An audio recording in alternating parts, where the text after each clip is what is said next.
This is the second of two episodes exploring what the framers of the Constitution thought about patriotism. Last time we considered advice from President Obama. Now it's President Reagan's turn. In his farewell address, he praised the resurgence of national pride during his presidency, which he called the new patriotism.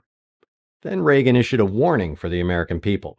I'm warning of an eradication of the American memory that could result ultimately in an erosion of the American spirit. And he described poignantly his own experience in the decades after World War II. We were taught very directly what it means to be an American, and we absorbed almost in the air a love of country and an appreciation of its institutions. The framers' reaction to this won't surprise you. Yes, they expected Americans to love our country. They believed that patriotic celebrations, anthems, flags, and monuments reinforced a spirit of freedom and strengthened our republic. There's more to this than pomp and circumstance. The framers understood that public support was the foundation for any system of government. After all, what gave a king the ability to govern other than the people's belief that he was born to do so? It's not altogether different in our republic. As Alexander Hamilton explained in Federalist 84, even the protection of individual liberty must altogether depend on public opinion and on the general spirit of the people. But in the last episode, we learned that the framers also encouraged protest as part of our patriotic duty. They wanted us to raise alarm when those in power abused their authority. How can we reconcile a civic obligation to criticize our government on the one hand with a need for public acclamation for our government on the other? The answer is, not all criticisms of our government are patriotic. Let's take a look at what's in fashion among many politicians today. We need to completely dismantle the Minneapolis Police Department. The IRS does not need a raise. It needs a reckoning.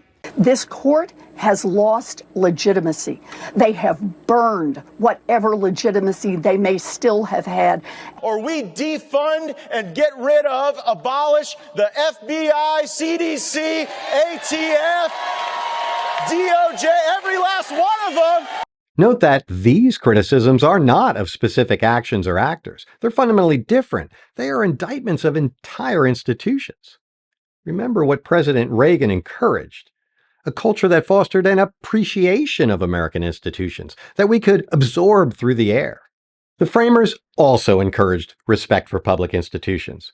Madison in Federalist 49 argued against bringing constitutional amendments directly to the people because each one implied a defect in our government. Do that too often, he warned, and you create a danger to public tranquility. Wait, does this mean the framers expected unquestioning acceptance of our government?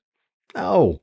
In fact, most, maybe all of the framers thought the Constitution was flawed, mainly because no one got everything they wanted out of the compromises made during the convention. They believed important changes would be necessary. The framers wanted those changes to occur incrementally, gradually over time, and based on real-world experience. Alexander Hamilton chose this topic for the very last paragraph of the very last Federalist paper. He explained that the design of a free government in a large society was a work of so great difficulty that no human genius could get it completely right. We must therefore work in a spirit of collaborative reform, to work together again and again over time, striving for perfection. If we want to keep our republic, the framers would remind every American to exalt the just pride of patriotism, even when pointing out problems and abuses in the system, which we must do. Thus, the framers would ask us to strike a balance between praise and constructive criticism of our country. To do that today, when some are calling for a national divorce, maybe we should borrow advice from a marriage expert. John Gottman, who looks at love as a science, just as the framers looked at government as a science, says a happy couple requires a magic ratio of at least 5 positive interactions for every negative one. Imagine if we each decided to praise our country at least 5 times before each criticism, before each call for needed reform.